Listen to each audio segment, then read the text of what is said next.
성경은 약 1450년 동안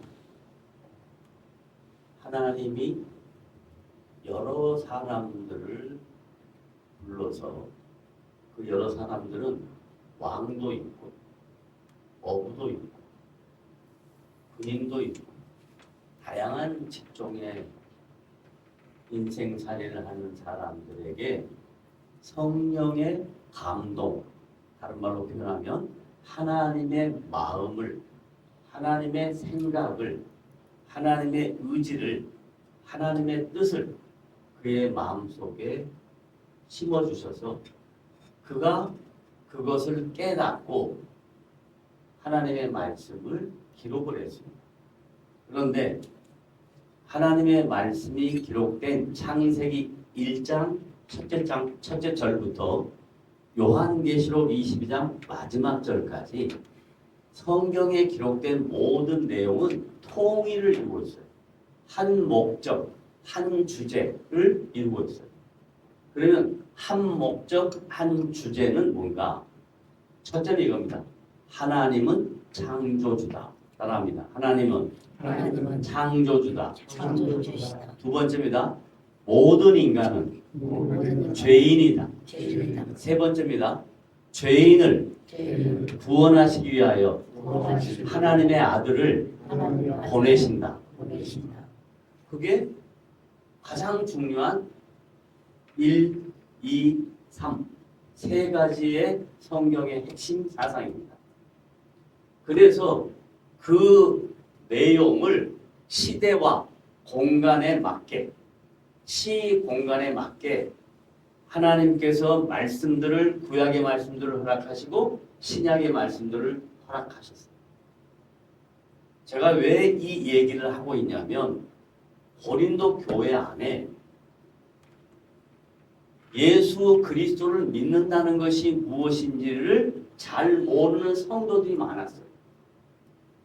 그러니까 예수 그리스도를 잘 믿는 것은 뭐냐? 하나님의 말씀을 정확하게 알고 그 말씀에 순종하고 사는 게 성도답게 사는 건데 그게 아니고 자기들이 갖고 있었던 생활 방식, 선입견, 고정관념, 살아왔던 라이프 스타일 이런 걸 가지고 교회 안에 들어와서 교회 안에 갈등이 생겼단 말이에요. 그래서 이 교회 안의 갈등을 없애주기 위해서 사도 바울을 통해 고린도전서 12장에 은사에 대한 얘기를 많이 해요. 그러면 교회 안에 문제가 뭐였다? 어떤 문제 때문에 그 얘기를 하는 거예요? 교회 안에 은사의 문제가 많았던 거예요. 그래서 그 은사의 문제를 정확하게 정리해 주려고 쓴 본문의 내용 중에 오늘 21절부터 27절까지 내용이에요. 그런데 하나님은 자신의 뜻을 사람들이 이해하기 쉽게 비유를 많이 사용해요. 뭘 많이 사용한다고요? 비유. 왜 그럴까요? 그렇지. 알아듣기 쉽게. 못 알아들으니까 비유를 사용해요. 그래서 바울도 교회 안에 은사를 설명할 때 오늘처럼 비유를 사용해요. 어떤 비유를 사용하냐면 우리의 몸. 뭐예요? 몸. 그러면 이 몸이 우리의 육체의 외적 모습이 장애자 말고 정상일 경우 다 똑같죠? 서양 사람은 눈이 5개인가요? 동양 사람은 발이 10개인가요? 그게 아니잖아요. 우리의 신체의 형태는 다를 수 있어도 이 신체의 모든 구조는 다 똑같아요. 그래서 다 똑같이 알아들을 수 있도록 1세기 고린도 교회 성도도 알아들을 수 있고 지금 우리도 알아들을 수 있고 그리고 앞으로 주님 오실 때까지 믿는 모든 사람이 알아들을 수 있도록 쓴 말씀이에요. 그 몸 안에는 여러 지체가 있어요, 없어요? 있죠. 그래서 21절에 보면 제일 먼저 본문에 나온 게 뭐예요? 눈. 그래서 눈이 굉장히 중요해요.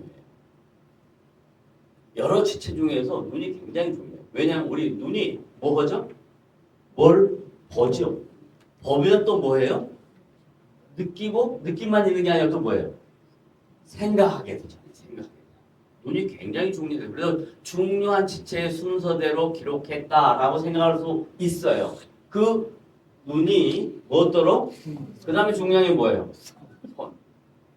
손더러 내가 눈이 너를 선에게 쓸데없다 그럴 수 있다 없다? 여러분 손 없으면 얼마나 불편한지 아십니까?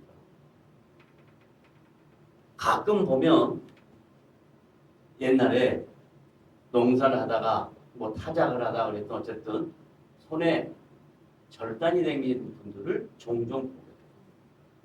그러면 정상적인 사람은 잘 모르지만 절단 당하신 분은 굉장히 힘들어요.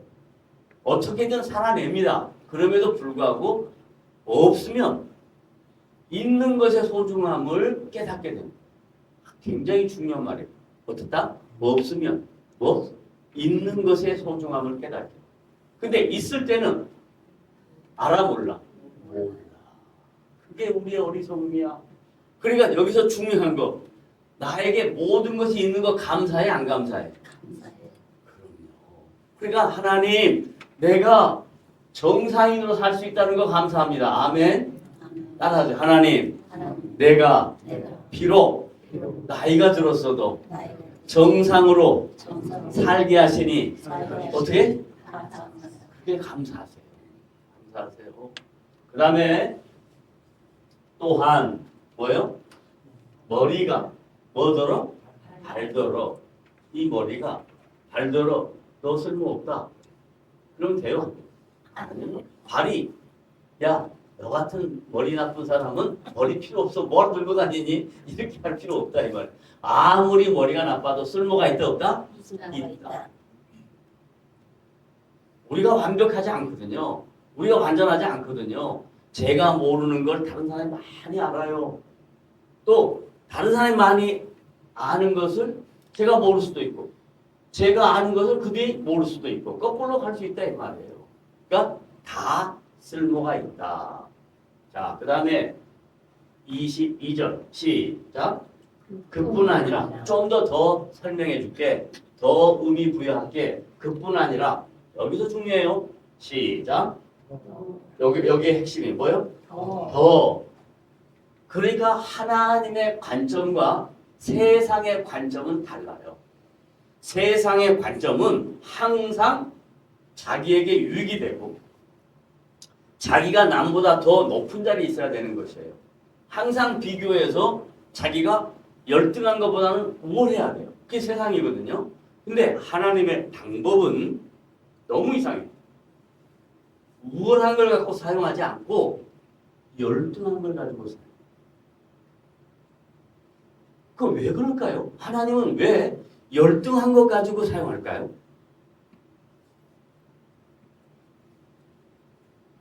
세상 사람들은 누구하고 비교해가지고 내가 더 다른 사람보다 우월하면 뭐예요? 우쭐, 교만하잖아요. 근데 내가 더 다른 사람보다 열등하면 어때요? 낙심하고 좌절하고 항상 비교의식에 빠져가지고 그러고 있잖아요. 근데 하나님은 우월한 사람은 사용하지 않고 열등한 사람을 사용한다. 이 말. 그거 왜 그럴까?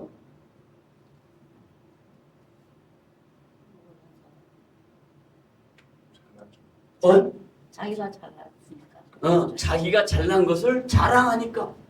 그러면 자기가 마치 창조주인 것처럼 착각을 해. 나는 할 수 있다. 이렇게 생각하는 거야. 아니요. 기독교에서는 하나님이 하신다. 기독교의 가장 중요한 핵심은 하나님이 하신다. 그럼 우리는 마치 기계처럼 부속처럼 따라간다. 이게 아니고 우리에게 자유의지를 주시고 이성을 주시고 분별하게 하시고 내가 할 수 없다는 것을 깨닫게 하세요.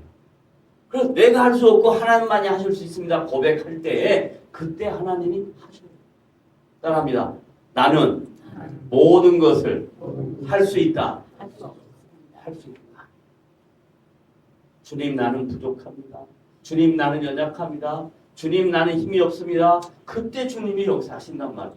자 다시 그뿐 아니라 더 어떻게 약하게 보이는 몸의 지체가 도리어 요긴하고 약한 게 요긴하고 따라합시다. 약한 게 약한 뭐하다? 요긴하다 이 말은 뭔가 중요하다. 약한 게 중요하다. 그 다음에 23절 시작. 우리가 몸에 덜 귀히 여기는 그것들을 더욱 귀한 것들로 입혀주며 이게 하나님의 방법이에요. 그 다음에 우리의 아름답지 못한 지체는 더욱 아름다운 것을 얻느니라 하나님의 방법이에요. 그런즉 24절 시작. 우리의 아름다운 지체는 그럴 필요가 없느니라. 그 말이 뭔 말이에요? 다 똑똑하고 다 완벽하면 그럴 필요가 없어요. 하나님 할 일이 없어요. 우리가 부족해야 하나님이 하시죠. 사람들은 다 착각해. 내가 완벽하게 다 하고 하나님 내가 못하는 거 도와주세요. 이렇게 한단 말이에요. 그거 아니에요. 그 타 정도도 다 그렇게 해요. 생각해 보세요. 신이 있다면 내가 못하는 걸 신이 도와줘야 된다라고 생각할 거 아니에요. 내가 다 할게요. 내가 못하는 것만 도와주세요. 아니, 기독교는 처음부터 그렇게 시작하지 않아요. 하나님이 하시고 너는 그 일에 순종하며 그를 의지하며 쫓아가며 따라가는 사람에게 주님이 은혜를 베푸신다. 그거 굉장히 중요한 얘기입니다. 그 다음에 오직 시작. 오직 딱 한 방법이에요. 딱 한 방법. 다만 하나님이 어떻게 몸을 고르게 하여 부족한 지체에게 귀중함을 더하사. 이거 보세요. 내가 부족하다, 연약하다 그러면 주님이 도와줄게, 내가 해줄게 이렇게 하는 거예요. 참 한국 기독교가 오늘 기도하신 분의 얘기처럼 처음에 시작할 때 순교의 피 위에 세워진 교회, 그리고 핍박과 고난과 여러 가지 어려움 속에 신앙의 본질을 지키며 교회가 세워졌어요. 그때는 정말 하나님이 역사하셨어요. 그런데 점점 교회가 부흥하고 지금 약 150년 정도 한국교회 역사가 되니까 교회가 변질되기 시작합니다. 하나님은 언제 동원하냐? 자기들이 필요할 때만 하나님 불러가지고 하나님 이거 우리 필요해 도와주세요 이렇게 하고 있어요. 초창기 교회는 그러지 않아요. 하나님 우리는 연약합니다. 우리는 부족합니다. 아무것도 할 수 없습니다. 하나님만이 하실 수 있습니다 하고 하나님을 의지했더니 하나님이 놀라운 방법으로 일하셨어요. 왜? 부족한 것에 귀중함을 더해 주셨다 이 말. 이걸 놓치고 있어요. 신자가 신앙생활 하면서 내가 부족한 것을 인정하고 하나님께 더 귀중하게 여겨달라고 하는 것이 여러분이 추구해야 될 신앙의 자세다. 25절 시작. 몸 가운데서 분쟁이 없고 그러면 다른 말로 말하면 분쟁이 있다 없다? 있다. 몸끼리도 분쟁이 있을 수 있다. 야 나는 팔이 이게 대단한 거야. 나는 사실은 다 이길 수 있어. 그럼 팔만 갖고 사나? 그게 아니잖아요. 몸 가운데서 분쟁이 없고 오직 여러 지체가 또 중요한 말 뭐? 서로. 그래서 신앙생활은 혼자 하는 게 아니에요. 교회에 출석해서 같이 살다 보니까 마음이 안 맞아. 그리고 막 짜증이 나. 그러니까 목사님 저는 혼자서 집에서 성경 보고 기도하고 그렇게 하겠습니다. 얼마나 좋은 말이에요. 그렇게 하세요. 좋은 말이에요. 그런데 하나님은 교회를 세우실 때 한 사람을 두고 세우지 않고 연약하고 부족하고 흠이 있는 여러 지체들을 묶어서 귀중하게 만들어서 주의 일을 이루어 가시는 거예요. 서로 함께 하는 거예요. 그래서 오늘 중요한 단어는 더였고 그 다음 두 번째는 서로였어요. 서로 같이 돌보게 하셨느니라. 어떻게 돌보게 하셨냐? 하나 예를 드는 거 26절 시작. 만일 이건 어떤 상황이 생길지 몰라. 사람마다 형편이 다 달라. 시대마다 공간마다 형편이 다 달라. 만일 한 지체가 정말 어떤 사람이 한 사람이 고통을 받는 사람이 있을 수 있죠. 고통을 받으면 시작. 모든 지체가 함께 고통을 받고 그 고통은 너의 일이 아니야. 우리의 일이야. 이렇게 돼야 되거든요. 그런데 교회 안에서 신앙생활하다 보면 어떤 사람이 고통을 당하고 있어. 그럼 요래 집사님 요즘 기도를 잘 안 하시죠? 이렇게 하는 고통받는 사람. 그 다음 또 뭐라는 줄 알아요? 권사님 집에 문제가 생겼어요. 좀 더 기도 많이 하세요. 이러는 거. 그러면 기도는 좋은 건데 기도 안에서 문제가 생겼고 기도가 부족해서 고통을 받는다. 이러면 이게 뭔 말이냔 말이에요. 고통을 당하면 얼마나 힘들어요. 정말 힘들죠.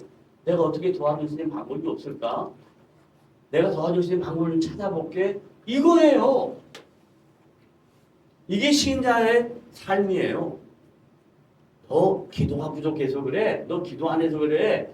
열심히 없어. 교회 봉사 더 많이 해. 이런 식으로 우리를 이해하게 만들었단 말이에요. 그게 아니고 한 사람이 고통을 당하면 그 아픔이 곧 자기 아픔처럼 느껴져요. 그래서 하나의 저의 주관적인 예입니다. 여러분 다에게는 적용되지 않을 수 있어요. 오해하지는 마세요. 종종 드물게 사역지에 갔을 때, 선교지에 갔을 때, 요즘은 제가 선교지 많이 못 가니까 좀 드물지만 선교지에 갔을 때 육체의 질병으로 고통당하는 사람이 있어요. 그러면 그를 위하여 기도하잖아요. 그러면 그 고통이 저한테 온다고 느껴져요. 제가 1989년에 충북이지 금산이 충북인가 충남이 모르겠네. 충남 금산에 상곡리라는 곳에 갔어요. 교회가 없는 지역이에요. 그런데 다 허물어져가는 기아집에 월 10만 원을 빌려서 사용할 수 있는 집을 하나 얻었어요. 그래서 거기에서 집회를 처음 시작하는데 집회하는 장소가 요거의 3분의 1 정도밖에 안 돼요. 근데 하나님이 역사하시는데 조그마한 방에 저 요렇게 서고 요 조그마한 방에 한 50명 정도가 앉은 거예요. 그래가지고 처음에 교회 생기지도 않았는데 근데 그 중에 어떤 분이 자기 남편이 폐결핵으로 곧 죽는다라고 얘기해요. 그래서 그 다음날 낮에 제가 그 집을 방문했어요. 그 집을 방문해서 그 형제 남자에게 한 50대 중반 된 남성에게 제가 복음을 전하고 기도를 같이 했어요. 근데 그 기도하면서 느끼는 게 뭐냐면 그의 아픔의 고통이 내 마음에 와요. 근데 하나님이 놀랍게 그 분의 질병에 손을 대셔서 곧 죽는다고 그랬는데 2년 반을 넘게 살게 됐어요. 그 2년 반 동안 생긴 게 뭐냐면 그 지역에 언덕 위에 예배당이 생겼어요. 그 사람이 예배당 다 짓고 예배당 저기 중공 예배 드리고 그리고 하나님이 한다고 부르셨어요. 저는 이런 일을 수도 없이 많이 경험했어요. 그게 뭐냐면 한 지체의 아픔이 나하고는 전혀 관계가 없는 거다 그게 아니고요. 한 지체가 우리가 그리스도 안에 붙어있는 지체들이 생각이 나는 거예요. 어떻게 되나? 이 문제가 어떤 문제를 해결해 줘야 되나? 이런 마음이 있어야 돼요. 그게 주님이 우리에게 요구하시는 거예요. 만일 한 지체가 고통을 받으면 모든 지체가 함께 고통을 받고 또 시작 또 시작 한 지체가 영광을 얻으며 그러니까 인생에 고통만 있는 게 아니에요. 뭐가 있어요? 영광이 있어요. 그걸 세상 사람은 뭐라 그래요? 세상 사람은 뭐라 그래요? 쉽게 올라갈 때가 있으면 내려갈 때 내려갈 때 있으면 올라갈 때 그거 세상에서 하는 말이에요. 근데 우리는 뭐라고 하냐면 고통과 뭐라고요? 영광. 한 지체가 영광을 얻으면 모든 지체가 또 함께 즐거워하는. 이게 얼마나 어려운 건지 아십니까?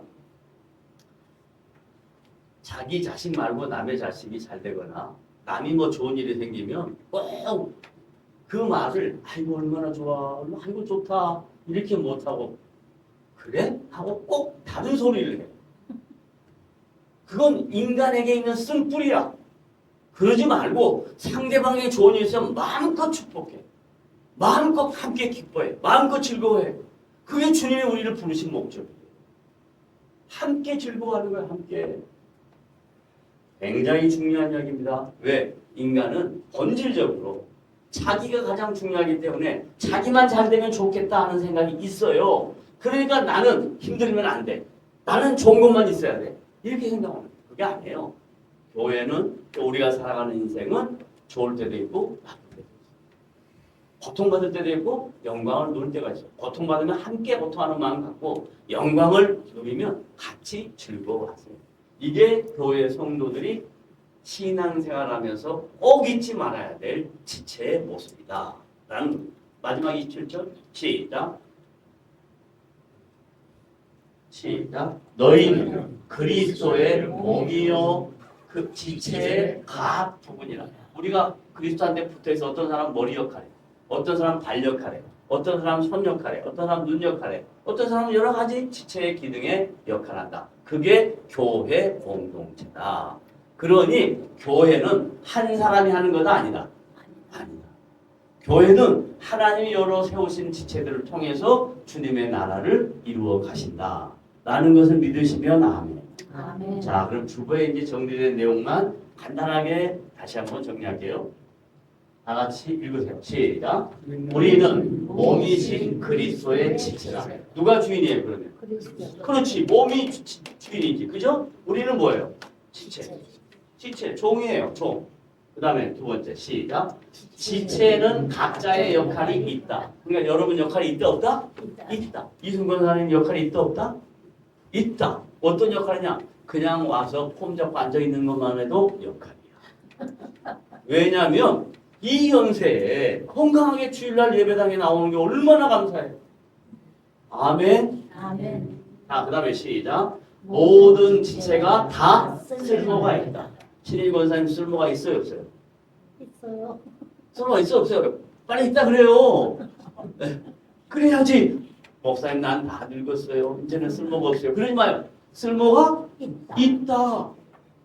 자손들 위하여 기도하는 쓸모가 있는 거예요. 쓸모가 있다. 그 다음에 왜냐하면 왜 이렇게 하냐? 왜냐하면 시작. 하나님께서 뭐? 선물로 주셨다. 선물은 조건이다, 무조건이다? 무조건. 무조건이다. 그 다음에 시작. 각 지체는 서로 상호 보완 작용한다. 이게 얼마나 힘들고 어려워요. 참말로 힘들고 어려워요. 상호 보완 작용하려니까 얼마나 힘들어요. 속이 다 문드러지지. 아이고 참. 그래도 어떻게 할 수 없어. 상호 보완 작용해야 돼. 그 다음 마지막 시작. 고통도 함께 영광도 함께. 이것이 세상과 교회가 다르다라는 것을 사도 바울이 고린도 교회 성도와 오늘 우리에게 주시는 하나님의 말씀인 것을 믿으시면 아멘 하십시오. 아멘. 기도합시다.